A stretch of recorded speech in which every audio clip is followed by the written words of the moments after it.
Bienvenue sur notre plateforme d'enseignement, d'études bibliques, de motivation chrétienne et de partage d'expériences Rise in Christ, qui veut tout simplement dire s'élever en Christ, grandir en Christ, ressusciter en Christ.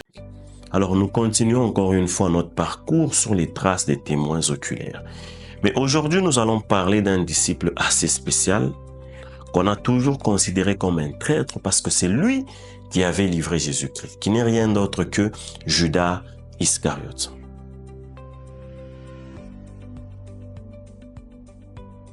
Je suis Judas Iscariote.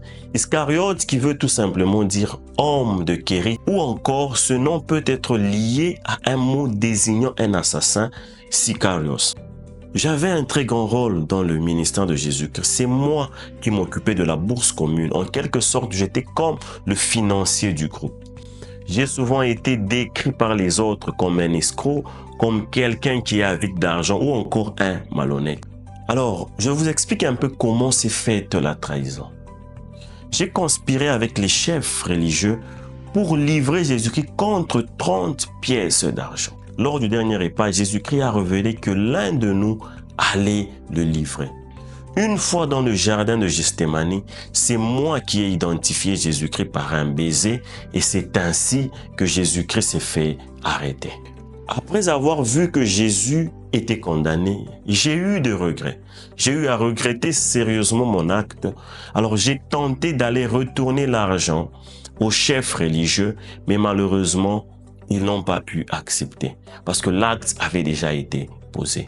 Ne pouvant pas supporter cela, j'ai eu à culpabiliser et j'ai fini par aller me pendre. Alors, quelles sont les raisons qui m'ont poussé à trahir Jésus-Christ? Premièrement, l'amour de l'argent. Deuxièmement, la désillusion.